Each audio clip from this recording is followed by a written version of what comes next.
You in the whole 6010. Focus. Fantasy Focus. Welcome into the Fantasy Focus Football Podcast. Field and Matthew hanging out with you, and we have some big news, some huge news. We have agreed to a trade. Oh, wow. Stephania Bell and Mike Clay have been traded. Ooh. Yep. To the Low Post Podcast. Oh, interesting. Okay. What are we getting back from Zach? Because that's quite a haul for the Low Post Podcast. The good news is we get cash considerations, baby. Oh, we're going to dinner. Yeah. Fair enough. Wait, in fairness to us, we are in a rebuilding year. This makes sense. The Low Post is kind of ascending. It is, yeah. And so, and we're obviously in a rebuilding year, and, you know, things haven't gone the way we hoped, you know, and we're looking at ourselves. We're you know, look, we have a damn good culture. Damn good culture. You know, yeah, and we do.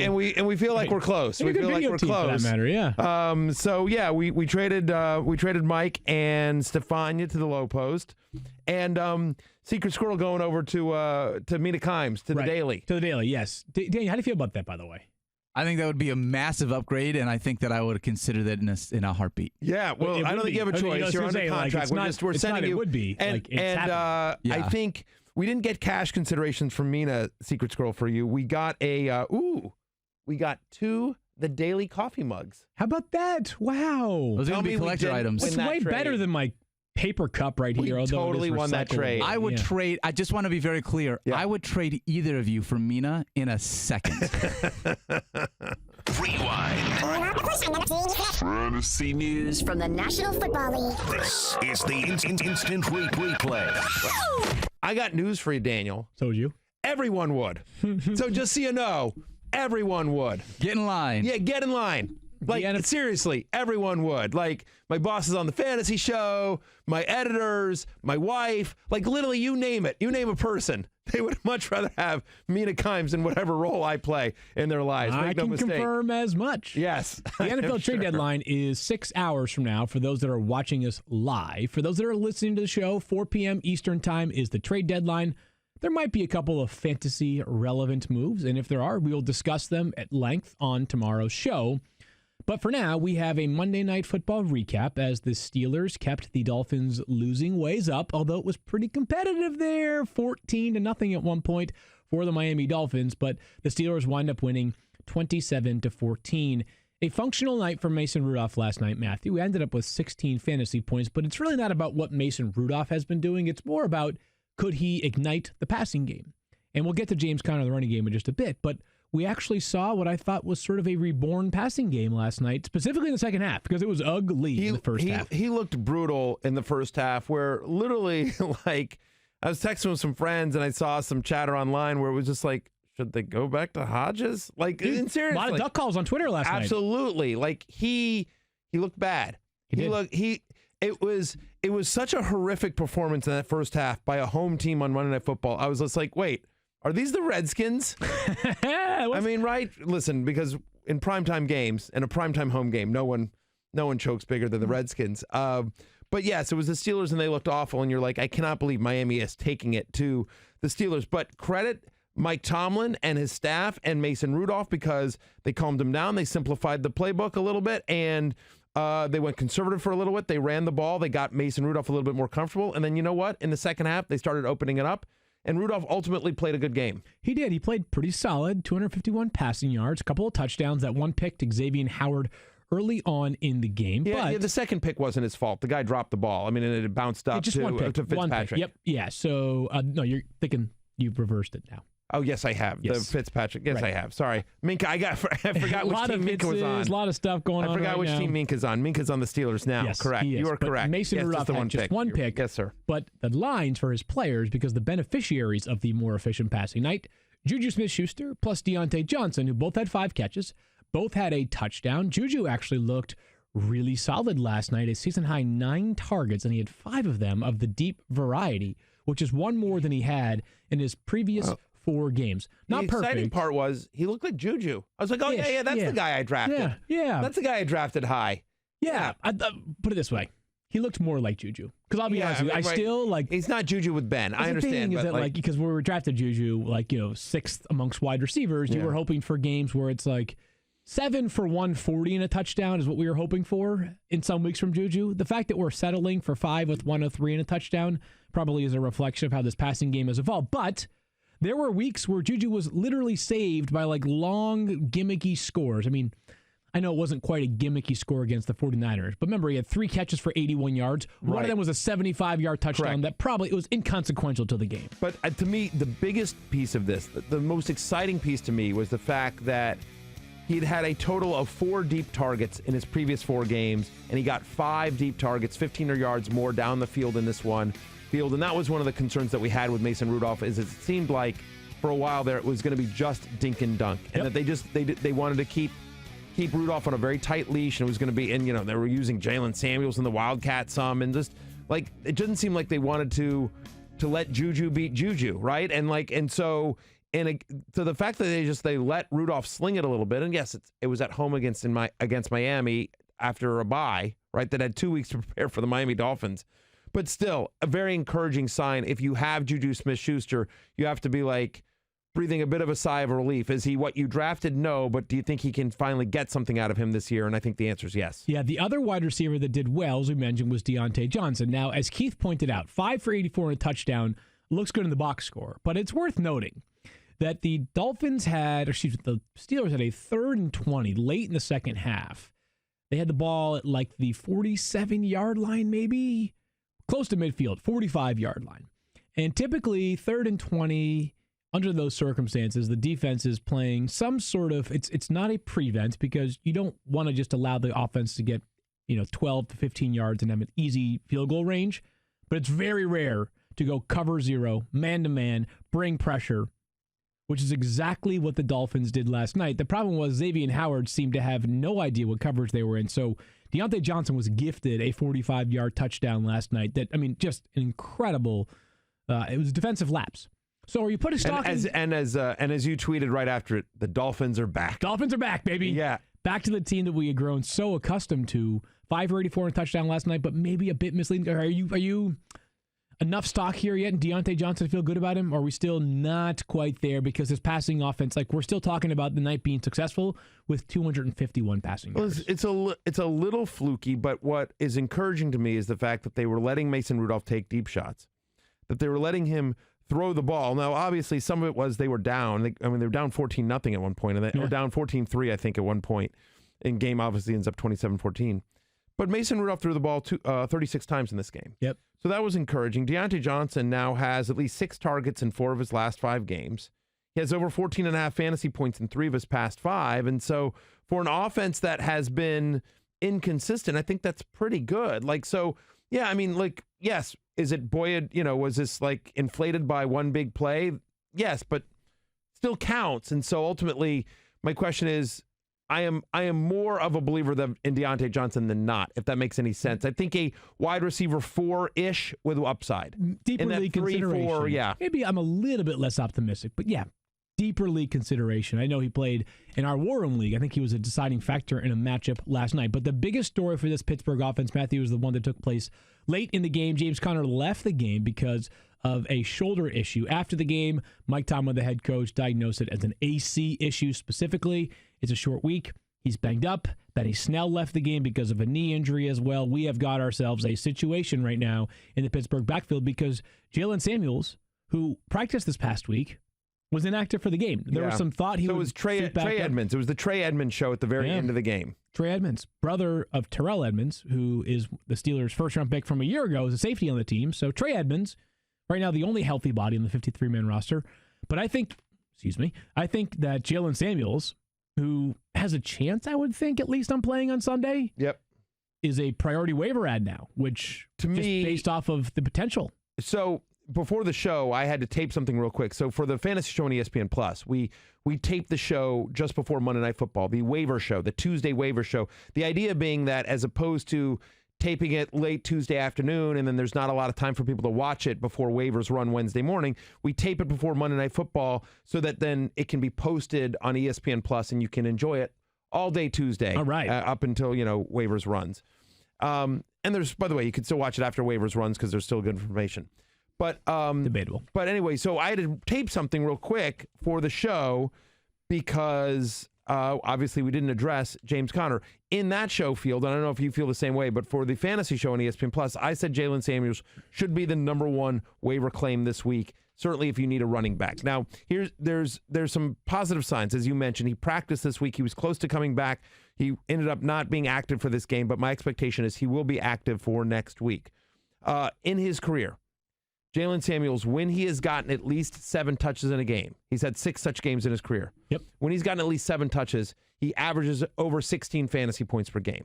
He's been very effective. You think about the Steelers offense, and it's a little bit, maybe it's opened up a little bit more under Mason Rudolph than it was previously, but to date, Pittsburgh ranks 7th in running back receptions. Even though we didn't see a ton of that last night, they have, for the most part, used their pass-catching running backs, whether it's James Conner or Jalen Samuels. So my expectation here is, given that offensive line, given that offense, and given that Rudolph, even though he opened it up a little bit more last night, does feel like he's more comfortable dinking and dunking, Jalen Samuels would be a top 12 play this week if James Conner is out.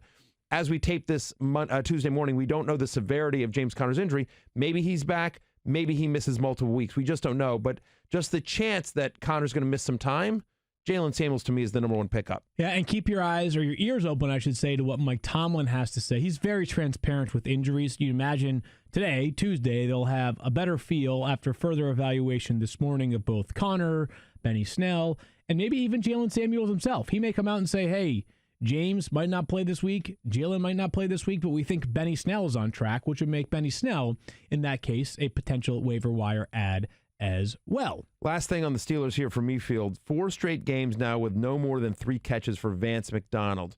Is he welcome to Dumpsville for you? Or given the state of the tight end position, are you still hanging tough with Big Vance? You know, there seems to be 2 buckets that you live in fantasy football with tight ends. You either have George Kittle or Evan Ingram, and you're like, you don't think about it. You're or Waller the baller. Or Waller the baller. Or you live in the world where you're deciding like, oh my God, am I dropping Mike Gesicki for Darren Fells this week? Ha! Right? That's the world you kind of live in. Sure. And so I think if you have Vance McDonald, if there's an obvious upgrade, go grab it. But as we talk about every week on the waiver wire, like you are, as much as I think that Dallas Goedert has been a much better player than Vance McDonald so far this season, Sure. I can't tell you that out of 100 scenarios to play out next Sunday, Dallas Goedert scores more points than Vance McDonald 90 times. It might be 60 times. So I'd say Dumpsville if you have a great spot. Otherwise, probably not. I'm still hanging tough. Listen, I have a soft spot for Vance McDonald. I believe in the player and the talent. And ultimately, I feel like, look, they had to get Juju right. They had to get Mason Rudolph right. Yeah. You know, and so we saw signs of that. And so now, as this passing game starts to come more into focus, and the Rudolph gets a little bit more comfortable, I feel like ultimately Vance McDonald will get his. Let's move over to the Miami side of the ball. In just a second, we will do that. But first, Fantasy Focus is brought to you by ADT. Because what does real protection mean for our listeners? You can get all the latest innovation in smart home security from ADT, combined with 24/7 monitoring from the most trusted home in home security. You get a team of professionals designing and installing a secure smart home just for you and your family. You get 18,000 employees safeguarding you with connection to first responders. You get the nation's #1 smart home security provider. You can get a secure smart home with everything from video doorbells, indoor and outdoor cameras, smart locks and lights, all of it controlled from the ADT app or the sound of your voice. You can get professionally monitored carbon monoxide and smoke detectors. You also get a system custom designed to fit your home. You can get safety on the go in the car or when your kids are at school with the ADT Go app with an SOS button. ADT protects you and helps us go out there and support the cause. Now we are back to the Miami Dolphins, Matthew, and last night we saw somewhat of a changing of the guard. Mark Walton played nearly 90% of the plays last night at running back for Miami. It's obvious who their starter is right now, and it's him. It certainly is. 87%, to your point, almost 90% of the plays here. He outtouched Kalen Ballage 14-4. Look, the concern here is this Dolphins offense, right? As a team, Miami has just 19 red zone rush attempts. That's 3rd fewest in the NFL. Right. They have 0 goal-to-go rushing attempts. He's a flex play. You know what he is, Matthew? He's a starting running back in the NFL. You know what he is? What's that? He's Joe Mixon without the name recognition. Wow. I mean, that's a great call. Joe Mixon plays for a terrible offense. Yeah. Might score on occasion, but most weeks he's going to have 11 carries for 35 yards with 3 catches for 19 yards. I think Joe Mixon is a more talented player than Mark he Walton. definitely is. I He think definitely is. if both Yes. guys were in the NFL draft this year, Mixon would go a lot higher than Mark Walton. But from a fantasy perspective, yeah. The same limitations that apply to Joe Mixon apply here to Mark Walton, but good to see him getting plenty of time. He actually used to be one of Joe Mixon's backups in Cincinnati, and good on him. He seems to have really matured after multiple offseason arrests led him to being waived. But I'm curious because you are the author of Free Agent Finds, which is up now on ESPN.com. Of course, I'm a company man.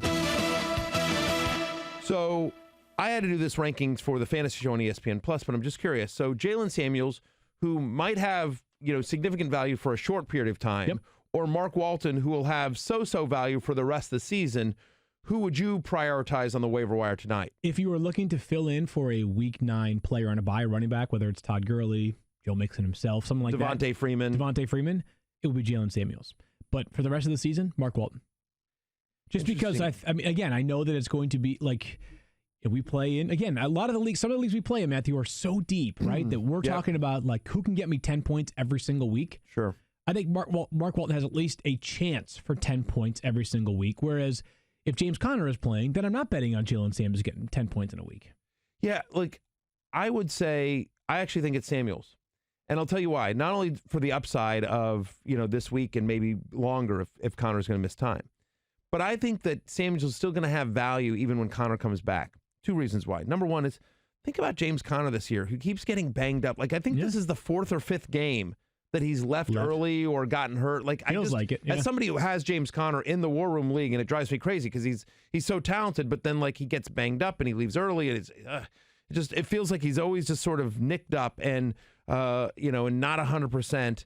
I felt like this game was the first time all season, up until the injury, that he looked 100%. Right. Like, he looked awesome up until the end of the game. Sure. So I think that even if James Conner is quote unquote okay, I think there's a chance that he gets banged up again.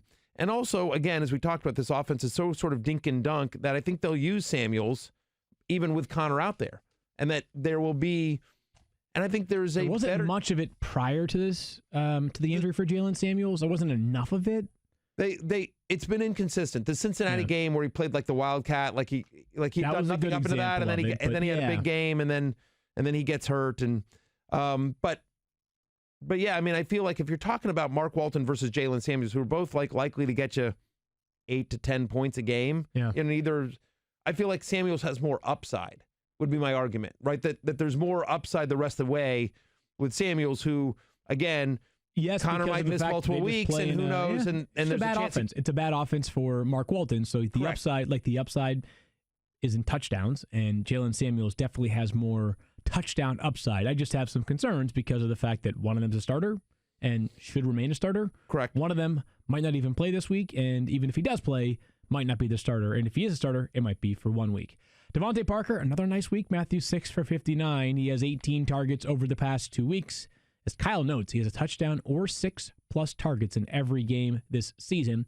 Same limitations apply, right? Yeah. I mean, there's really like what you're talking about, like over under 1.5 team touchdowns every week. He's a 14, 16 team, 12 team, 3 wide receiver, bye week fill in type. Right. Like that's what he is. Yep. I feel the same way. He's a usable piece, but not usable in a standard ESPN 10 team league. He's usable in a deeper league. We're in the war room. We have injuries to Sterling Shepard, and Josh Gordon just got placed on IR, and we're still waiting on AJ Green. He's been a flex play for us over the past couple of weeks, and it actually served us fairly well. Before we get into some news, Matthew, because we had some injuries and some other running backs to touch upon, let's hear from you about ZipRecruiter. If you need the page, I have it for you. Yeah. Let me. Hey. Hang on. Hey. Field hiring can be a challenge. I hear that. As Codable co-founder Gretchen Hebner. Hello, Gretchen. Or Hebner, I'm sorry. Codable co-founder Gretchen Hebner discovered Gretchen needed to hire a game artist for her education tech company. She knew it wouldn't be easy to find someone to grow with her team. She was befuddled. Befuddled. Sometimes it happens to me. So that's why she went to ZipRecruiter. ZipRecruiter doesn't depend on candidates finding you. It finds them for you. Technology identifies people with the right experiences and invites them to apply for your job. So you get qualified candidates and you get them fast. Gretchen posted her job on ZipRecruiter, and she said she was impressed with how quickly She found qualified applicants. She also used ZipRecruiter screening questions to filter her candidates so she could focus on the best ones. And that's how Gretchen found a new game artist in less than 2 weeks. With results like that, it's no wonder 4 out of 5 employers who post on ZipRecruiter get a quality candidate within the first day. See why ZipRecruiter is effective for businesses of all sizes. Try ZipRecruiter for free at our web address. Feels cheap. ZipRecruiter.com/06010. That's ZipRecruiter.com/06010. ZipRecruiter.com/06010. It's ZipRecruiter, the smartest way to hire. Yeah, it is smartest way to hire. Let's move along here to some news, Matthew, and we begin with a story that developed yesterday. Now we have a bit more information on it. Chase Edmonds will reportedly miss a few weeks. Now, the Cardinals traded for Kenyon Drake yesterday. We don't know about David Johnson, other than that Adam Schefter reported on Sunday morning he's unlikely to play on Thursday night when they play the 49ers. But Edmonds missing a few weeks perhaps makes us understand why they were motivated to trade for Kenyon Drake. And there's quite a swing. I got a little bit more information on the parameters because I thought to myself, like, are you trading a mid-round pick for Kenyon Drake? The pick that they sent to Miami is the Patriots' 6th-round pick, which the Cardinals had previously acquired in a trade. Okay. Patriots' 6th-round pick, which if the Patriots continue where they are, Pick 32. right, it's basically 31. it's a borderline 7th-round pick. If he meets the conditions of the trade, which we don't know and are not made public, you'd imagine that it would move to Miami's 6th-round pick because Miami had previously traded that to Arizona in the Josh Rosen deal. Okay. So it's really interesting, right? Like, that's a big swing, potentially a near full 2-round swing. Sure. But what that tells you is that, like, hey, let's just, I don't know what the parameters are, but let's say it's like he's active in every game the rest of the season and he has, I'm just making this up, an average of 5 touches per game. Arizona might say that's worth it to them. So anyways, that's just a little bit more context surrounding the trade, but it still suggests, Matthew, what we know. He's going to play a lot on Thursday night based off what we know right now with Chase Edmonds and David Johnson. So lots to unpack here. Real quickly before we do that, are you as surprised as I that Kenyon Drake didn't get more? Like, I thought there would be 6th or more. 7th? I thought there would be more. It felt like there was more of a market for him than that. I wonder if a couple things, just really quickly. One, there are a lot of running backs that are sort of being dangled right now. We know teams can make calls on Melvin Gordon. Obviously, Kenyon Drake was already moved. There's been a lot of speculation about Rashad Penny, amongst others, right? First of all, so there's a supply issue. A lot of running backs, maybe not that many buyers for all those running backs. And 2, look at how frequently we find teams picking up. Like, maybe the Lions do make a move for a running back. But they acquired Trey Carson off of waivers like 2 weeks ago, and now he's their starter. So, if you're sitting there, if you're Bob Quinn or anybody else who might be looking at a running back, you're saying to yourself, like, why would I give up a 3rd-round pick for a guy that might not be that much better, markedly better than Trey Carson, who I acquired for 0? So that's my guess. So Right. I was initially surprised, and then in sort of vetting the market through NFL people, they sort of pushed back on me and said, like, I just think it's one thing if it's a cornerback or a pass rusher or a left tackle. Like, those are valuable. Running backs don't matter. Running backs don't matter, as some would say. Unless you're Christian McCaffrey. Fair and then enough. you matter to me. Yeah. All right, so lots to unpack here. Yep. So let's start real quickly with Chase Edmonds. I actually think, especially when you think about their upcoming schedule, San Francisco this week on Thursday night, then at Tampa Bay, one of the best run defenses in the NFL, at San Francisco again, and then a bye week. I have no problem, if you need to, dropping Chase Edmonds. I think I'm with you. The earliest you're using him is probably week 13. Like, yeah. I mean, like, so agree. and by the way, the earliest you're using him at week 13, and then, by the way, in week 13, there's a chance that Kenyon Drake comes into Arizona, reborn, that he's out of Miami, and balls out, right? Right. There is a chance that David Johnson is back healthy, and so now Chase Edmonds is one piece of a 3-headed running back by committee. And David Johnson is always going to get the majority of work when he's out there and healthy. Right. So, you know what I mean? Like, so again, as we get into a week where there's 4 very good fantasy teams on the bye, or 4 teams that have a lot of relevant fantasy players. Cincinnati's not a good fantasy team, but they have, you're starting Boyd, you're probably starting Mixon, maybe in deeper leagues, Auden Tate. Punter league. Yeah, right. And so, I mean, if you needed the roster spot, I get it, and I'm okay with dropping Chase Edmonds.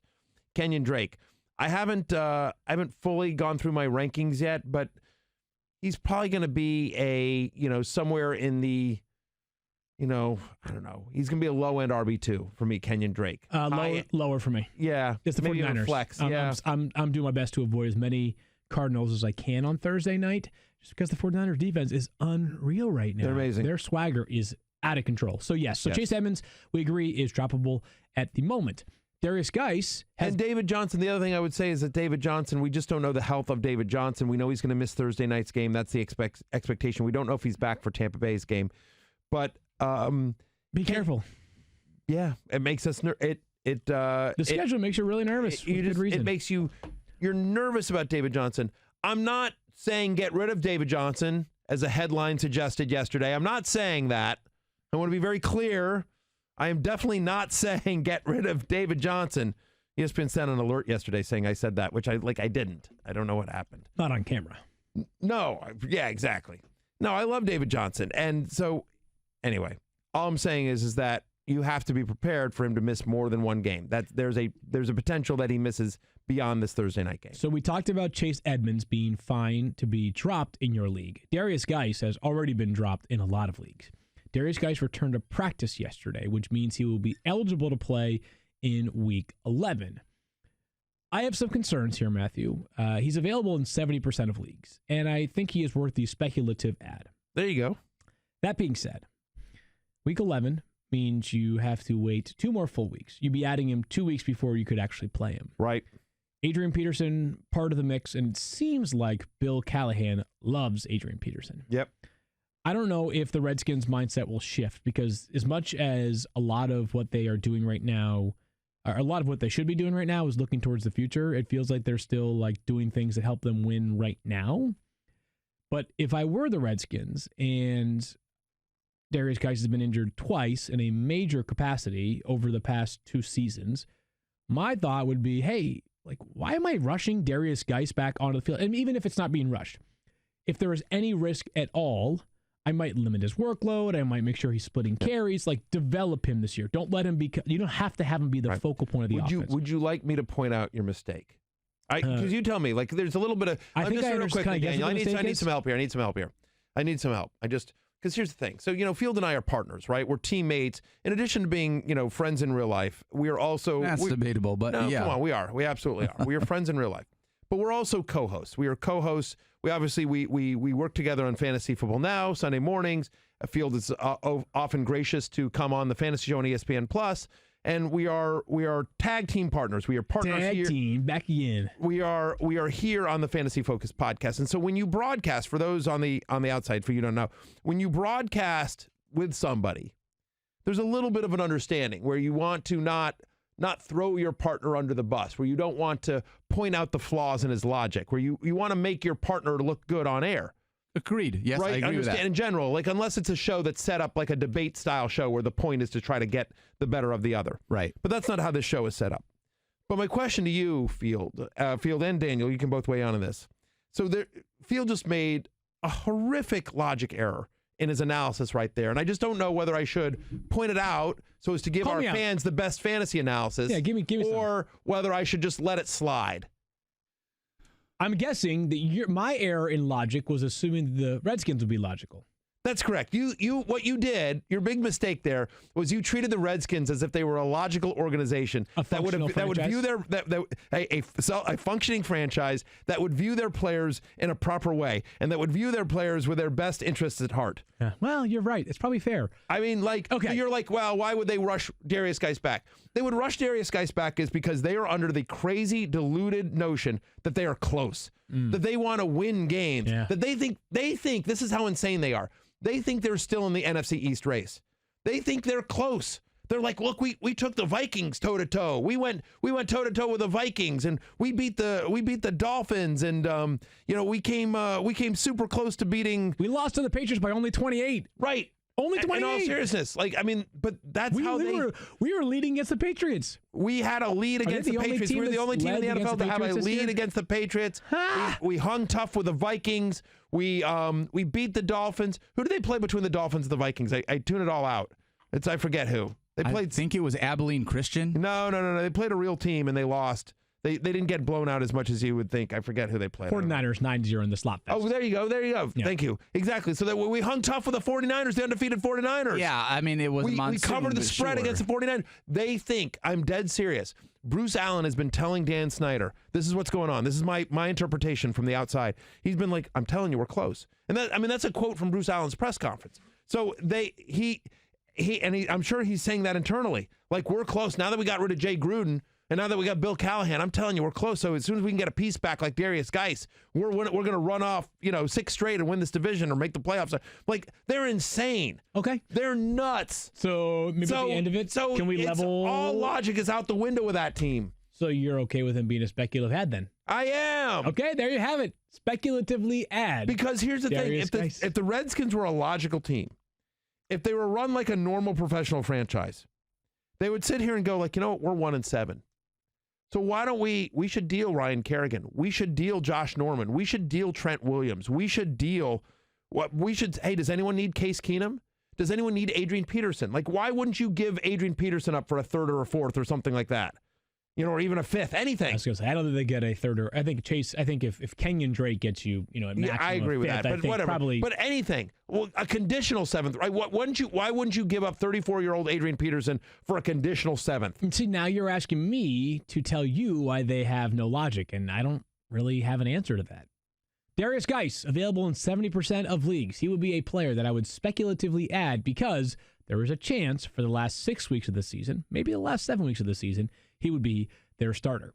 One more piece of news. I mean, the one thing is that they want to establish the run. They want to run the ball. And you want to develop him, too. He has to get some run. Like, you can't just assume that, like, hey, protecting him throughout the rest of the season, bring him back in the 3rd year, at least he's fully healthy. No, if he's healthy enough to play, he needs some developmental time.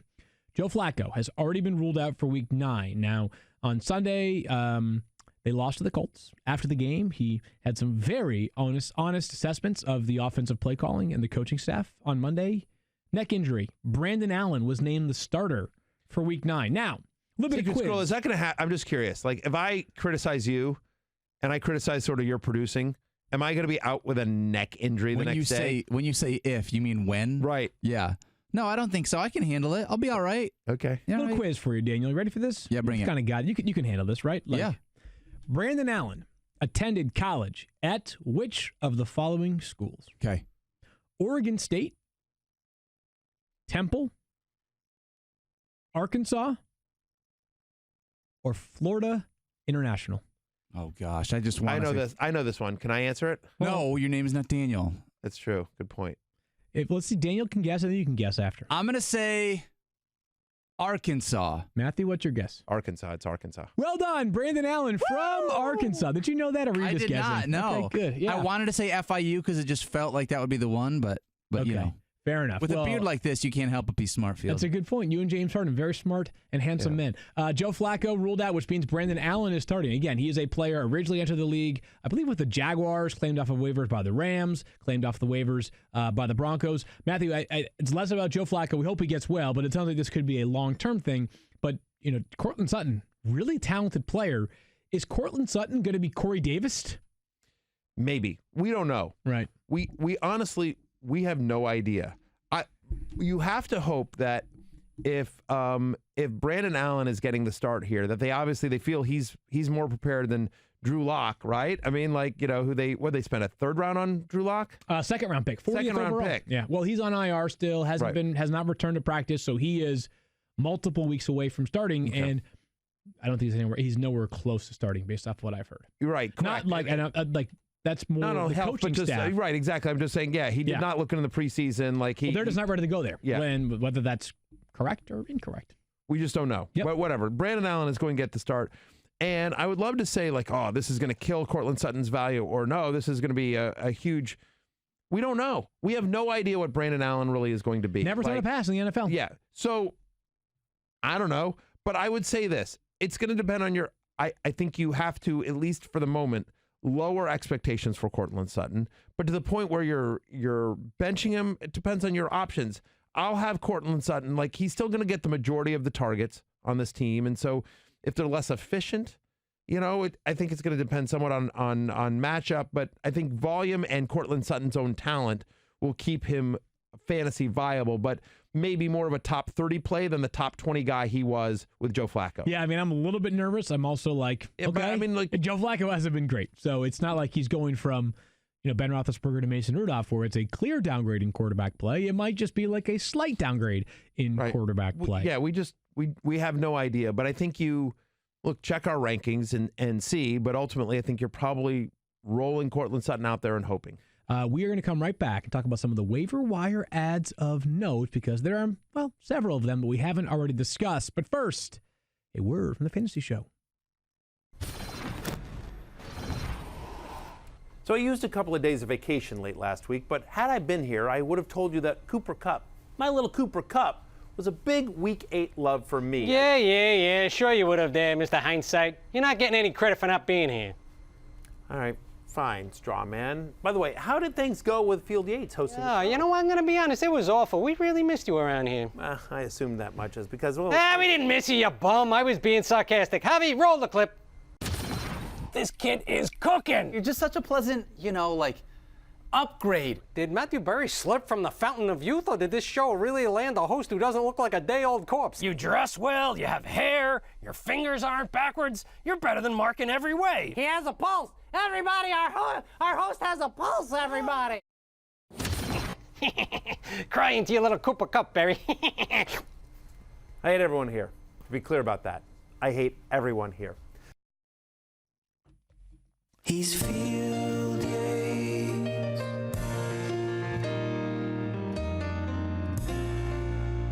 If I had a baton, I would pass it along to my friend and father, Matthew Berry, as you get to host the Waiver Wire segment. I do indeed. Field Yates, you are, of course, the author of Free Agent Finds, available now on ESPN.com. And some of the players you highlight are a quarterback if you need a signal caller for this week.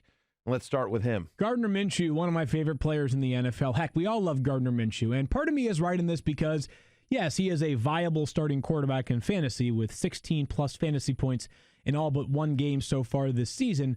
Part of me is also mentioning Gardner Minshew so we can get him over the threshold. He's at 49.5%. I think he's hovered above 50% previously. There are times where I write about players in an effort to get them off the waiver wire column. I'm not trying to say that Gardner Minshew is not a worthwhile pickup. As a matter of fact, what I'm saying is that he should be rostered in more than 50% of leagues, even if it means as a backup during these bye weeks. I mean, half the league is going on a bye over the next 4 weeks. Yeah, I have to tell you. So I used to write the waiver wire column back in the day. It could be a labor of love. And that was always the challenge. It's just, you've written about Gardner Minshew for 4 straight weeks, but he's at 49%. He's still the best option, but I've written about him for a month. What more do you need from me on Gardner Minshew? That is part of the challenge. The other part of the challenge is when somebody sort of unexpectedly slides below 50%, like Hunter Henry a few weeks ago, and you're like, what the heck?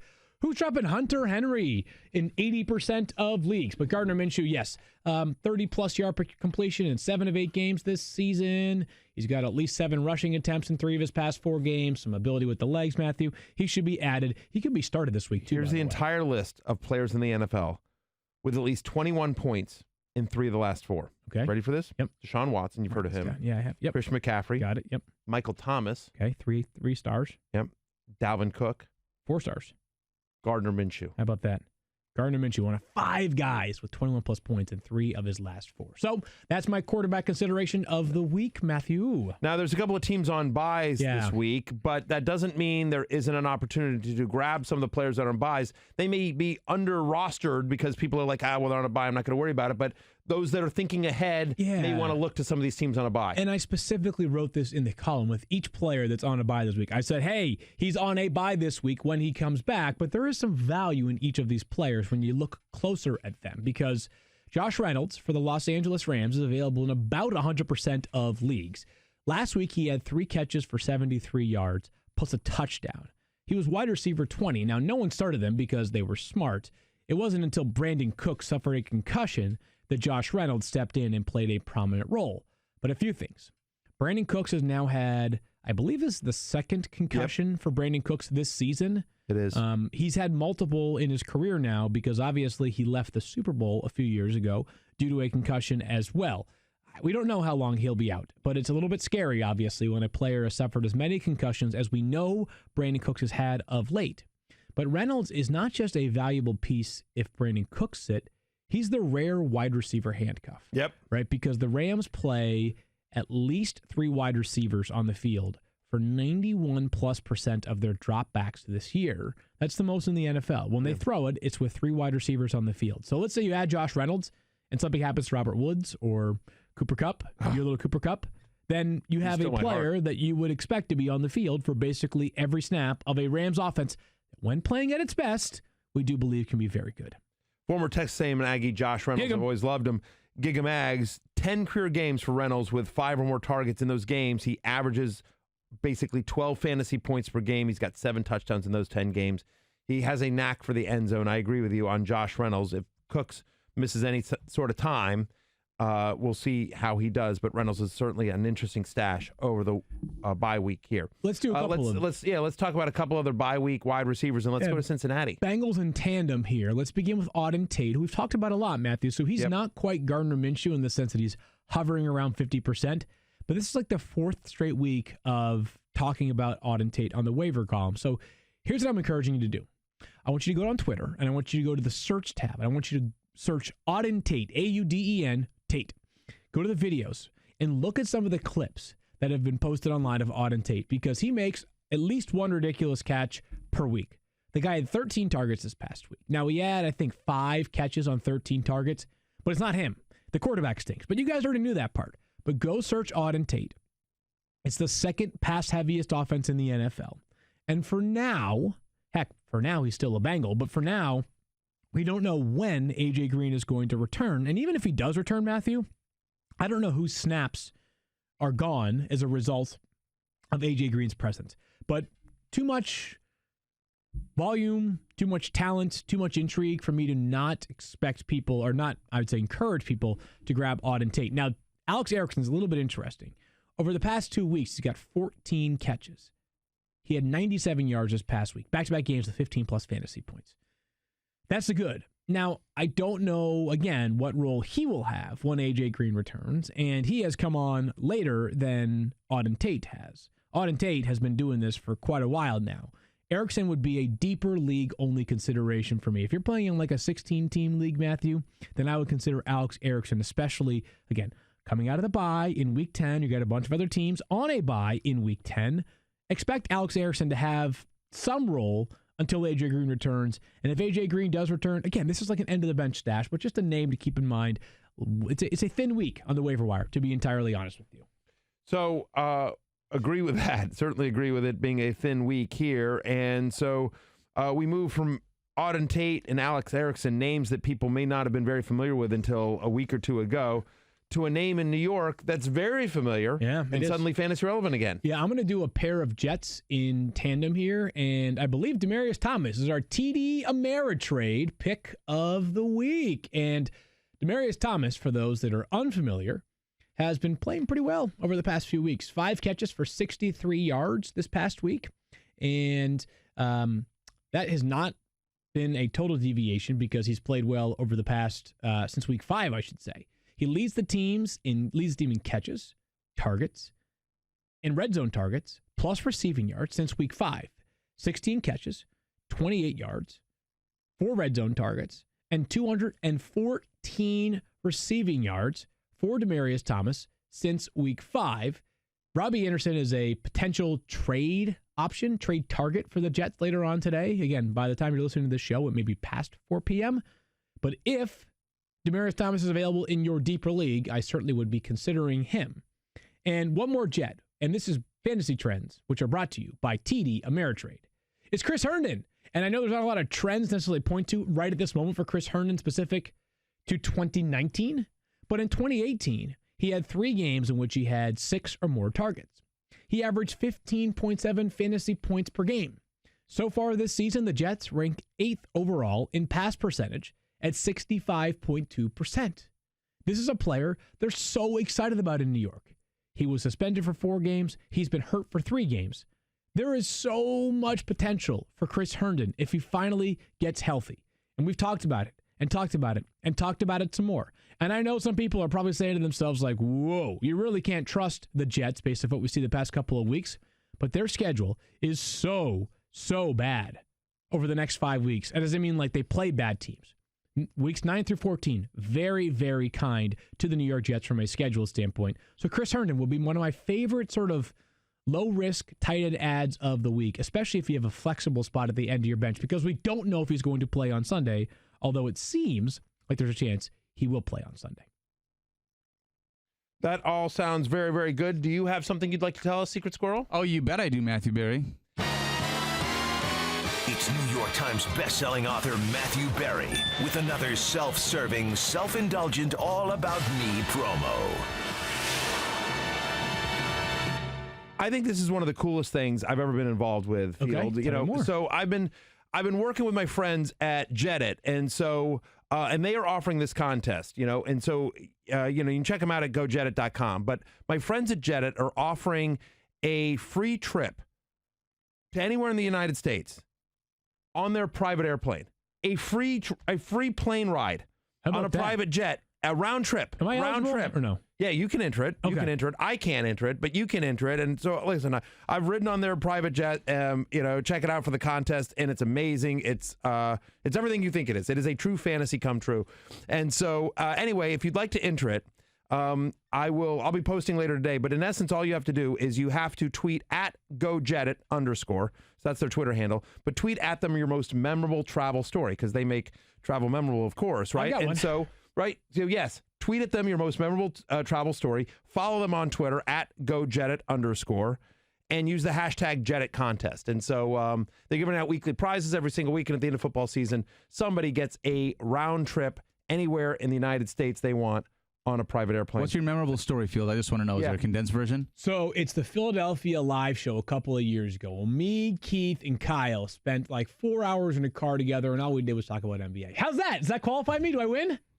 You have to do a couple of things. You have to follow at GoJetit_. You have to use the hashtag Jedit contest, and then you have to tweet that story at GoJetit. But like in terms of like riveting travel story, it's got to be up there, right? It's got to be up there. I don't know how. Listen, I'm not a judge, but I would think you would be a strong consideration. But that was pretty awesome, right?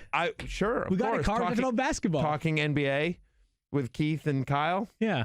Nice. There you go. I'm just saying. You know whose dream trip that really is? Is Adam Schefter's. That's true. I would just say this. Find somebody who looks at you the way Adam Schefter looks at the NBA. It's awesome. I talked to Adam yesterday outside of makeup, and he was so upset because in our fantasy basketball league, he was like, I did 50 mock drafts, literally 50 mock drafts. Can I guess where you're going with this? Go ahead. Luka Doncic. And he wanted Luka Doncic so badly, and he did not fall to him in our fantasy basketball draft. He had Luka Doncic and Trae Young were his two players. He wanted those two players. Those were the two guys. Inextricably linked to each other. Yep. Hot take. The Hawks might win that trade when we look back on history. Ooh. Interesting one. Hot take. Hot take. Anyway, so so there you go. So yes, I would enter that story, but I would say to everyone else listening, I think you still have a chance. I don't know necessarily that story is going to win. Okay. So love it. All right. Love it. All right, There Daniel, we tell go. us about TD Ameritrade, and then we have a couple of questions to wrap this show up. You know that fantasy football feeling, Field? Nope. When the excitement for a new week builds, Matthew? That one, yeah. You flex your analytical skills by poring over stats, studying charts, and trying to spot trends. But what if I told you that you could use those skills to invest and feel the same sense of anticipation every day? TD Ameritrade thinks you can. That's because a lot of those same analytical skills you use to set your lineup can help you build a portfolio. Not to mention, TD Ameritrade has all the education and investing tools you need to feel confident when you take the trading floor. There's paper money, so you can practice trading risk-free, charting to help you spot trends in the market, and they'll even create an investing training plan that's unique to you and your needs, complete with exclusive videos, webcasts, and courses. Just visit tdameritrade.com/fantasy to learn more. That's tdameritrade.com/fantasy to get started. Member SIPC. Not cool Keith, not cool Keith, not cool Keith, lift some rocks. Hey guys, we've got 3 questions for you here. All righty. We're going to knock them out. Yeah. Here's a question. I just got I got a question on Twitter real quick before we get to yours, Keith. Sure. Diana Rossini asked this question. From the beginning, Washington's handling of the Trent Williams situation screams poor management. Why limit yourself to a 48-hour trade period when you obviously could have received so much more compensation early in the process? That's her question, Field. Well, it's funny she says that because I was texting with someone from the NFL yesterday, and basically the conclusion we had was that the Redskins did everything they could in their power to wield as little leverage as possible. But it's a damn good culture. Yeah, it's a damn good culture. Yep. 1-7, baby. Hail to the Redskins. Hail victory. Woo! Well, anyway, good question, Diana. It's an excellent question. It's an excellent question. yeah, and she's not the only one wondering. Yep. Matt wants to know, is it time to panic on Kyler Murray? 12-team league, and Dalton is the only serviceable QB on the wire. Now, I'm sure this question is partially because of the fact that the next 3 weeks. Yes. Next 4 weeks, remember? Yeah, that's right, with the bye as well. Next 4 weeks, you've got so I'll let you 2 guys 49ers and a bye week. Yes, I'm nervous. Absolutely. But, I mean, here's the problem, is that you can't do anything about it this week because Dalton is the only serviceable quarterback on the wire on the waiver wire. So and he's on a bye. He's on a bye. So I don't have the Bengals schedule pulled up right now, but I would at least be adding him and considering. I mean, he's one of the next. The Bengals have Ravens, Raiders, Steelers, Jets, Browns. Not one of those secondary scares you. Yeah, I mean, the Steelers are pretty good secondary-wise, but besides that, like, I would not feel...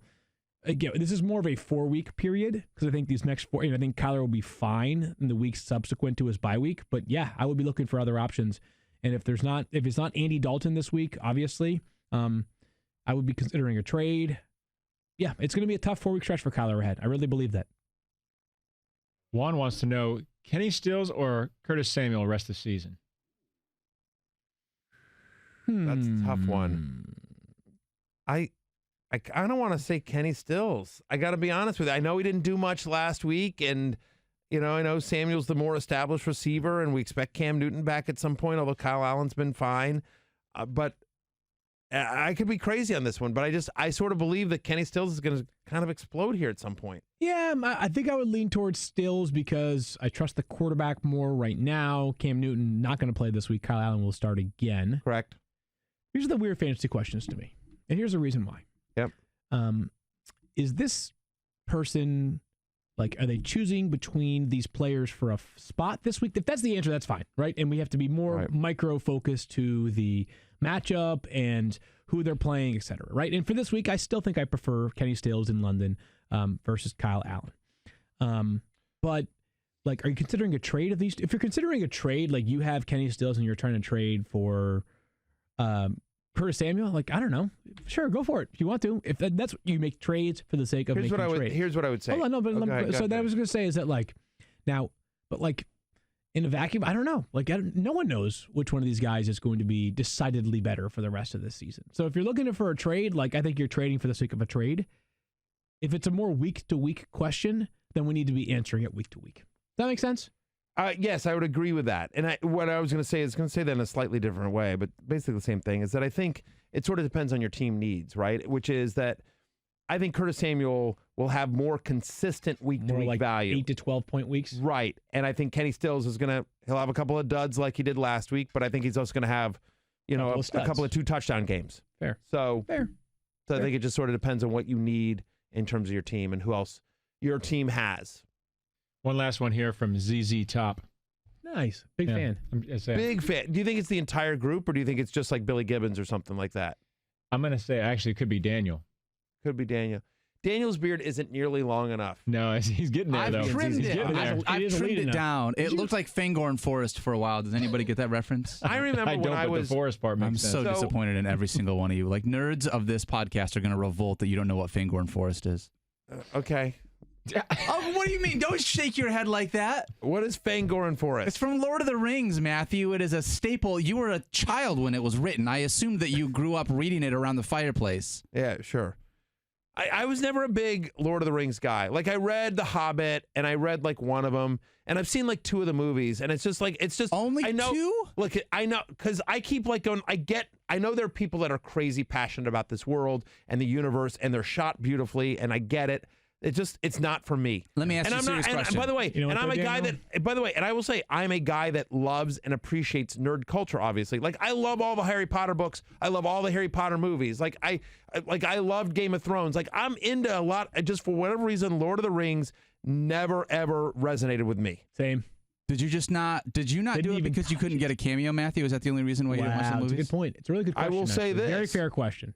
I will say this. Open invite to have you on the next movie. And no, because it's still not going to be. I'm in the highest grossing movie of all time. Oh my gosh. Why would I want to lower my average? On a per movie average basis, I'm the highest grossing actor of all time. Maybe why would I want to lower my average? Maybe because it's not cinema, Matthew.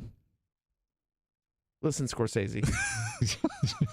I'm gonna break this. Should I break this up? I will come through that glass. Listen, hey, open letter to Mina Kimes. Take Daniel from me. I'll take half a coffee cup. Stop it.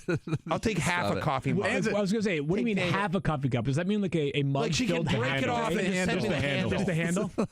Let's get to the question. Somewhere in here there was a question. Mina Kimes, I will trade you Daniel Dopp for an Etch-a-Sketch drawing of your choice. Of Daniel Dopp. Of Daniel Dopp. Actually, even better. Yes. I would prefer an Etch-a-Sketch drawing of Daniel Dopp behind the microphone there than actual Daniel Dopp All at right. the moment.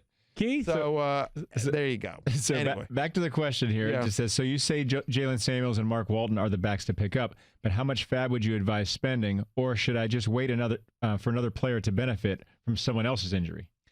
Well, what I would say is I don't want to answer that question right now. Right. Well, because, no, I'll tell you why. I know why. I agree. I believe we will have at least some more clarity on James Conner by the time you need to put your bids in. We're taping this at whatever, at 10:56. It's 10:56 right now. Yep. Yeah, and so, but if we have no more information than we do right now, I think I would bid 15% of my budget. 15 to 20% for each one of those players, what I would say. Yeah. And if I had James Conner, I would up it to like 35. Well, by the way, I would do it for either or. I wouldn't do it for both. Correct. Because if you need to add two running backs, you're probably SOL. As it is, like it's like unlikely you have. What's James. that stand for? I forget. She's son. It's stupid out of luck. It's son in Spanish. Yeah. Interesting. Yeah. That's what he means. Yeah. Yeah. So Got it. yeah. Sol Azteca. Is that a beer? Probably. I don't know. You're not getting better. Now you're talking about alcohol field. Let's just stick to 15 to 20%. Let's stick to nerdy bands that no one's ever heard of and Lord of the Rings talk. Obscure Lord of the Rings references. I'm telling you right now, Twitter's going to blow up, and they're going to be furious that you have not watched all the Lord of the Rings movies. I got news. I'm okay with it. You know I'll what? live with it. By the way, it would be a nice change of pace for Twitter to be mad at me for something that wasn't a fantasy football That's call. fair. So I would love Lord of the Rings nerd hate. Field, do you want to come over and watch them all? Sure. I got the extended editions. The first one's 3 hours, the second one's 3.5, and the last one's only 4. What kind of couch you got? It's like I got a comfortable one. We could lay down on it together. It's deep enough that if you pull the backs off, you could spoon with somebody. It suddenly got creepy. Yeah, Hey, I was gonna say you're telling me to and be also, crazy. like, do you like? I watch them and I lose track of the plot. Like, who's a bad guy, who's a good guy? Like, just what's know going on? Like, Spiegel. it's just so like. I mean, you know who the good guys and the bad guys are, but like, I don't totally understand that they speak with accent. I don't. It's not for me, man. I tried with those Lord of the Ring movies. I tried with them. I appreciate that. I'll give you a pass. I understand. did. Like, I get Orlando Bloom. I get it. He's really good looking, but I'm just sort of like, Yeah. I know it's tough. I don't know. Like, give me a Star Trek movie. Give me a Star Wars movie. Right now. Give me a Harry Potter movie. Like, I'm in on nerd culture. You know, I'm a freak about the MCU, but like, just Lord of the Rings just never did it to me. I want to poll, Thirsty Kyle. Lord of the Rings, yay or nay? The Lord of the Rings film like 98%. Let's say the trilogy. Lord of the Rings trilogy. Yes yay or nay? Or no? Just We'll literally that's the revisit poll. this. Can we make it a 3-day poll or something like that so that we have, or make it a 1-week poll? We'll Because revisit you think this it'll be next Tuesday. 99% to 100% to 0. I don't think it'll be 100%, but it should probably be 75-25. I think that's a fair estimate. 75 to 25%. what it Many should be. people love Lord of the 100%. Rings. It's insanely successful. Yeah. No, I mean, I get it. I understand why people love it. It's not for me. We are back on Wednesday with more information, potentially some trades to recap. We've got all kinds of news. Stefania will be back with her injury updates. We got Mike Clay Fantasy 32 stuff and so much more. In the meantime, Matthew's Fantasy Show is now up on ESPN+. 2 episodes. We have the Waiver Wire show that's up, and we also have the Week 8 recap show. So be sure to check both of those things out. A lot of fun. We had a lot of fun, Secret Squirrel and I did. Waiver Man makes an appearance in the Waiver Man episode. makes multiple appearances. I sort of love Waiver Man. I do Don't too. tell Daniel, but I sort of love Waiver Man. Waiver Man making multiple appearances. That sounds like can't miss content. We'll talk to you guys on Wednesday. Peace out. Who's that squirrel? Who's that squirrel? It's no secret, not a mystery. The one that we depend on for all our podcast needs. Graduate, Full Sail U, Alliance fan through and through. With the hippest beard, I'm telling you.